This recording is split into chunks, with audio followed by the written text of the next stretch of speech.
مومن کا دل قلوب المومنین عرش اللہ تعالیٰ کس کا عرش ہے؟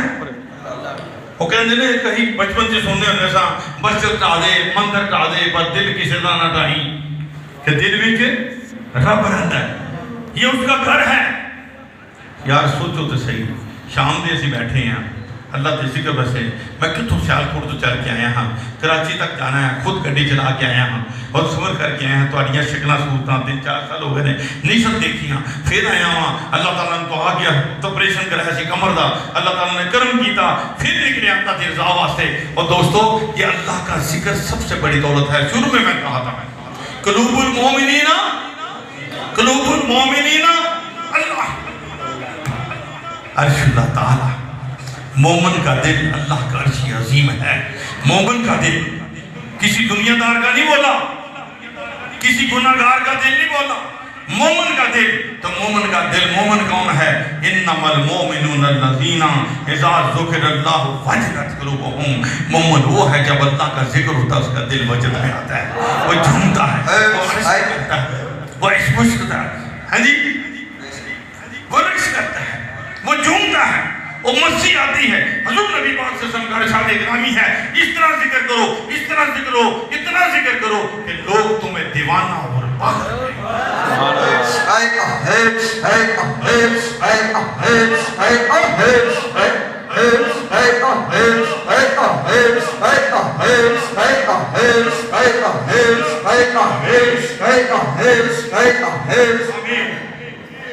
لوگ تمہیں دیوانہ اور پاگل کہیں. آج ہم مسجد میں اللہ کے گھر میں بیٹھ کر بھی اللہ کے ذکر سے محروم ہوتے ہیں.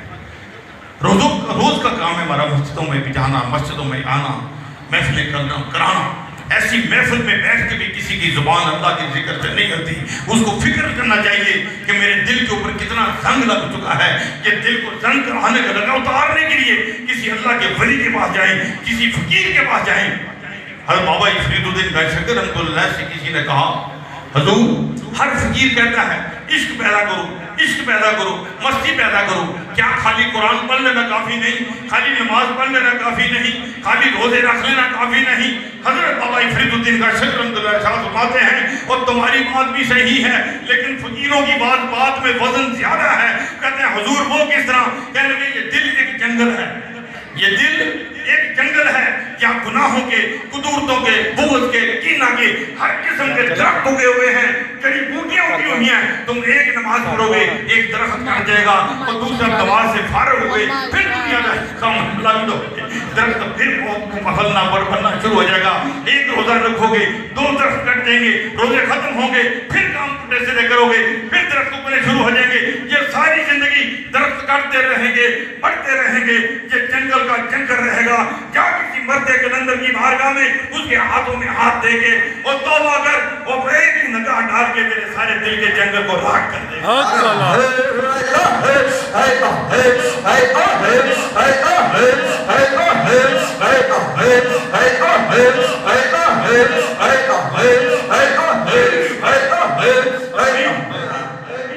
جاؤ سلطان اللہ علیہ سلطان بہو رحمت اللہ کی بارگاہ میں اس طرح میلہ لگا خواجہ قریب نواز کی بارگاہ میں جاؤ اس طرح میلہ لگا ہوا ہے. کیا کیا ہوا؟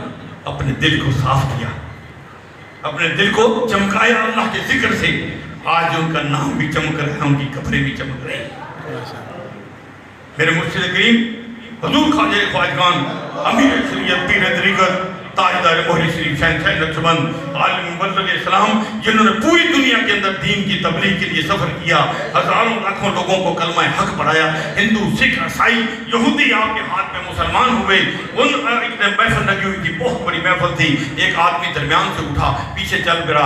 آپ ڈسپلن کے بہت پابند تھے. کسی کو اونچ نیچے کسی کو ٹانگ ٹیڑھی کر کے بیٹھنے میں نہیں بیٹھنے دیتے تھے کسی کو ننگے سر محفل میں نہیں بیٹھنے دیتے تھے کسی کو ڈھیلانی محفل میں بیٹھتے تھے اور کہتے تھے پتہ نہیں ہے محفل کے لیے تجھے پتہ نہیں ہے کہ جہاں اللہ کا ذکر ہوتا ہے جہاں اللہ کے محبوب کا ذکر ہوتا ہے وہ آسمان سے فرشتے آتے ہیں. اور تمہاری جس طرح آج دیکھو نا ایک کیمرہ آتا ہے نا تو بندہ فٹ اس سے اپنے کپڑے بھی سیدھے کر لینے مول بھی سیدھے کر لینے رسی بھی سیدھے کرنے ہیں کہ یار کہتے پاس کا ٹیڑھی نہ آ جائے کہتے ٹوپی سیدھی ٹیڑھی نہ آ جائے دنیا میں اہدی پئی اور یوں تو جڑے فرشتے آ کے فلم تو نہیں بنا دینے وہ کوئی فکر نہیں. اللہ ایک آدمی کا یہ نقشہ کھینچا جائے گا قیامت کے دن کہ یا اللہ فلاں فلاں آدمی اس محفل میں آیا تھا تو تیری رضا کے لیے آیا تھا، تیری رضا کے لیے آیا تھا. جب یہاں سے اٹھ کے جائے گا اللہ تعالیٰ تو سب کے گناہ معاف فرما دے گا. بندہ ایک اٹھا پیچھے چلنے لگا. آپ نے بات دی حوض اللہ. ہمارے سلسلے کا تقیہ کلام ہے وہ ایک کر کے کسی کو نہیں بلاتے، بات دیتے ہیں حوض اللہ. کسی بھی سنگی کو پوری دنیا میں کہاں پورے پاکستان میں یہ سفید چار کونے کی ٹوپی پہنا کسی بندے کو دیکھ کے دور سے بات کرو حق اللہ، وہ فوراً آپ کے پاس آئے گا، آپ کے ہاتھ بھی چومے گا، آپ کے گلے بھی لگے گا. سبحان اللہ. حق اللہ. اس نے پیچھے مڑ کے دیکھا اور سنگیا کتنے چلے ہیں؟ بڑے بے باقا نظری کا کہتا ہے جتوں آیا سا. کیا کتوں آیا ہے؟ کہتا لاہوروں. اچھا تھوڑا قریب آیا. قریب آیا. کیوں جا رہے ہیں؟ کہتا یہ آیا سا کچھ ویکھنا سے لبن واسطے، دل دی تسکین نہیں ہوئی، واپس جا رہے ہیں. تھوڑا اور قریب آ، تھوڑا اور قریب بلایا. آپ کہتے ہیں وہ پہلے بھی کدھر گئے ہیں؟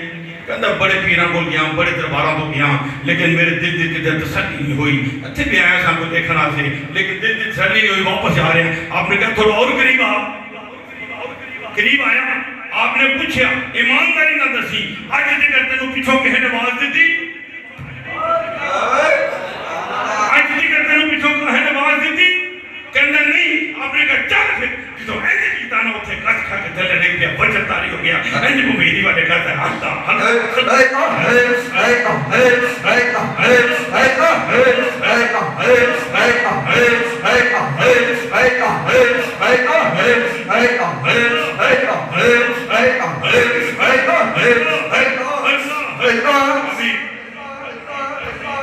آپ دیکھ رہے ہیں آدھا پونا گھنٹہ بچت تاری رہا، حالت غیر ہو گئی. سنگی قدموں میں گرے. حضور پتہ نہیں کون ہے، پردیسی ہے، حضور مر جائے گا، پتہ نہیں اس کا کون ہے. اٹھاؤ اس کو. اٹھایا، قریب آیا، قدموں میں گر گیا. آپ نے کہا جاندہ کیوں نہیں؟ کہنا ہوں کتنے جاؤں. آپ نے کہا چل نکل باہر تم. دوڑ جائے کہاں سے؟ کہتا کیوں نہیں جاؤں گا، نہیں جاؤں گا. کیا چاہتے ہو؟ مجھے مریض کرو، مجھے غلام بناؤ. آپ کہا نہیں بناتا میں غلام. چل دوڑ جائے یہاں سے. اور تم نے کیا دیکھنا ہے کسی کو؟ تیرے اوپر آج تک جس حضرت نے بولا وہ کسی کی نگاہ ہی نہیں پڑی.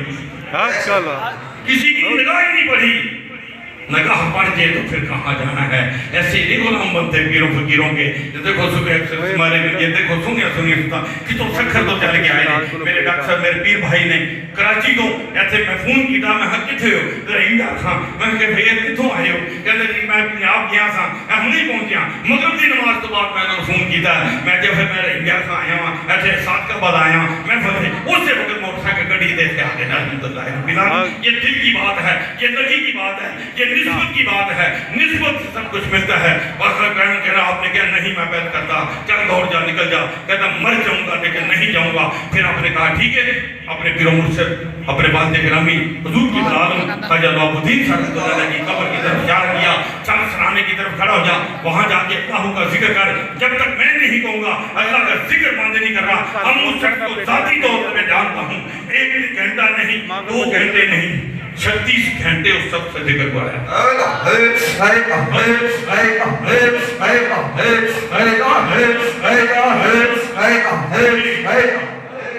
36 گھنٹے اس شخص کو ذکر کرایا. بیہوش ہو کے گر جاتا تھا، پھر کھڑا ہوتا تھا، اللہ کا ذکر سے کرتا تھا. 36 گھنٹے کے بعد اگلے دن آپ گزر رہے تھے، اندر مسجد کی طرف جا رہے تھے. دوڑا وہاں سے آ کے قدموں میں گر گیا. کہنے لگا نہیں جاؤں گا، مر جاؤں گا پھر نہیں جاؤں گا. پھر آپ نے اس کی توبہ کی، توبہ کرائی، اس کو بیعت کیا، بادشاہ ہو گیا، صوفی بنا دیا. اور دوستو جن کو ملتا ہے اللہ کے ولیوں سے ملتا ہے، اللہ سے ولیوں کے پاس جایا کرو، فقیروں کی محفل میں بیٹھا کرو. میرے مرشد کریم کہا کرتے تھے فقیر وہ نہیں ہے جس کا تویز زیادہ بکتا ہو. فقیر وہ نہیں ہے جس کا تویز گنڈا یا دم درو زیادہ بکتا ہو. تو اس بار فقیر وہ ہے جس کے پاس بے نمازی ہوئے تھے نمازی ہو کے چلا جائے. جس کا دل اللہ کے رسول کی محبت سے خالی ہو تو اٹھ کے جائے تو اس کے دل کے اندر حضور کی محبت پیدا ہو، اللہ کی محبت پیدا ہو. دوستو یہ 5 وقت کی نماز پڑھنا ہمارے اوپر فرض ہے. ہر عالم دین کو سمجھاتا ہے ہمیں 5 وقت کی نماز پڑھو، اللہ کا ذکر کرو. جس طرح کہا سب نے بولا ہے سلطان العارفین کا کلام پڑھا ہے، جو دم غافل سو دم کافر. اسی طرح سو دم جو دم غافل. یار کیڑا بندہ کہندا ہے اسی کفر دی حالت چ مریے؟ کوئی چاہندا ہے کلمہ کو چاہندا ہے؟ حضرت سائیں توکل صاحب رحمۃ اللہ علیہ آپ لکھتے ہیں، آپ ارشاد فرماتے ہیں کہ ہمارا 24 گھنٹے کے اندر اگر ایک سانس بھی اللہ کی یاد سے غافل گزرے ہم اس کو کفر میں شمار کرتے ہیں۔ میں نے یہاں میں ریڈ ہویا 50 سال پہلے کی بات ہے، سوچ میں پڑ گیا یار کس طرح ہو سکتا ہے انسان ہونے کے ناطے یہ کس طرح ہو سکتا ہے کہ ایک لمحہ بھی انسان کا اللہ کی یاد سے غافل نہ گزرے۔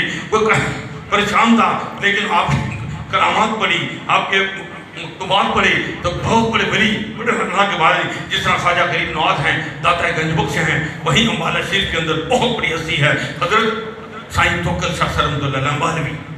ایک دن اپنے پیر و مرشد کی بارگاہ میں گئے، دربار علی مرشد محفل ہوئی، محفل کے بعد آپ میرے پیر و مرشد نے حضور نبی پاک صلی اللہ علیہ وسلم کی حدیث بیان فرمائی۔ آپ نے ارشاد فرمایا، آقا علیہ السلام نے ارشاد فرمایا جو میرا امتی صبح اٹھ کر فجر کی نماز ادا کرے، فجر کی نماز کے بعد اپنے دنیا داری کے کاموں میں لگ جائے، جس وقت وہ ظہر کی نماز سنے، اذان سنے، اپنے کام کو چھوڑ کر نماز کے لیے جائے، جب وہ ظہر کی نماز ادا کرے گا تو فجر سے لے کر ظہر تک کا اس کا وقت عبادت میں لکھا جائے گا۔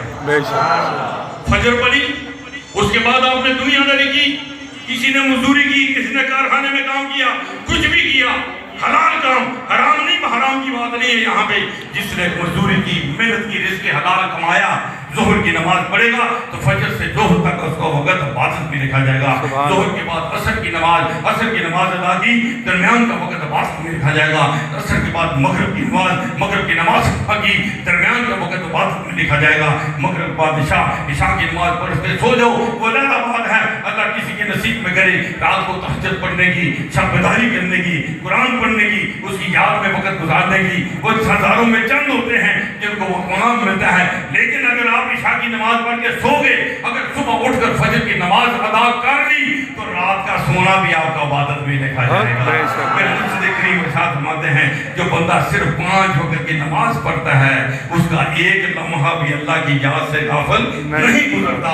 اس اللہ کے ولی نے ارشاد فرمایا اگر ایک شان بھی اللہ کی یاد سے غافل گزرے تو ہم اس کو کفر میں شمار کرتے ہیں۔ ثابت یہ ہوتا ہے نقطے کے اندر وہ ولی نہیں ہے جو نماز نہیں پڑھتا، جو نماز نہیں پڑھتا۔ انہوں نے کہا کہہ دیا کہ جو تم غافل سو تم کافر، جس نے جان بوجھ کر نماز چھوڑی تحقیق اس نے کفر کیا۔ دوستو 5 وقت کی نماز پڑھو، اللہ کا ذکر کرو۔ آج گھر گھر میں پریشانی ہے، لوگ اکثر آتے ہیں ہمارے اوپر کوئی بندش ہو گئی ہے، وہ ہمارے بچوں کے رشتوں میں بندش ہو گئی ہے، سب جھوٹ ہے، کوئی بندش نہیں کر سکتا۔ میں حضرت عبداللہ شاہ غازی دربار میں محفل کرا رہا تھا، ایک شوٹر پٹ رات میں میرے پاس آ کے بیٹھ گیا، محفل ختم ہوئی، میرے پاس آ کے کہنے لگا حضور میرے لیے دعا کریں۔ بڑا اچھا خاصا کوئی اس طرح لگتا تھا جیسے کوئی بہت امیر ترین آدمی ہے۔ میں نے کہا خیر ہے؟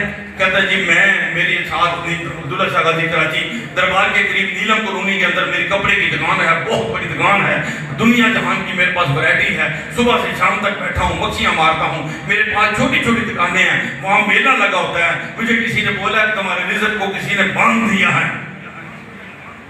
میں نے کہا یار بات سن، میرے پاس کوئی چیز پڑی ہوئی تھی، میں نے اس کو پکڑا، میں کہا یہ میں پکڑی ہوئی ہے تم چھین سکتے ہو، میرے سے طاقت ہو کہ چھین لینا؟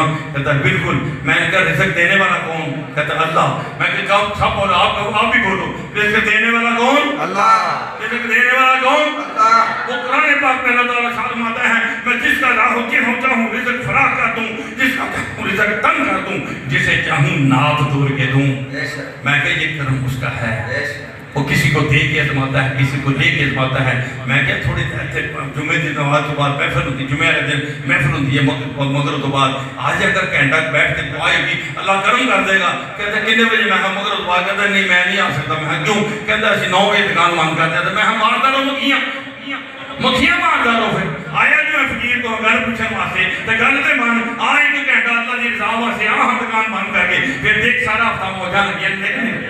ہم آتے ہی نہیں ہیں، ہم سمجھتے نہیں ہیں، دنیا ہمارے اوپر حاوی ہو چکی ہے۔ اور دوستو دین کو مقدم سمجھو، اللہ کے ذکر کو مقدم سمجھو، 5 وقت کی نماز پڑھو، اللہ کے گھروں کو آباد کرو۔ یہ جو بلائیں جو مصیبتیں ملک کے اوپر آئی ہوئی ہیں، اور اللہ تعالیٰ اس نماز کے صدقے میں دعا کیا کرو، اللہ تمہارے گھروں کی مصیبتیں بھی دور کرے گا، تمہارے ملک کی مصیبتیں بھی دور کرے گا۔ اللہ تعالیٰ ہم سب کا، علماء اکرام کا، ہمارا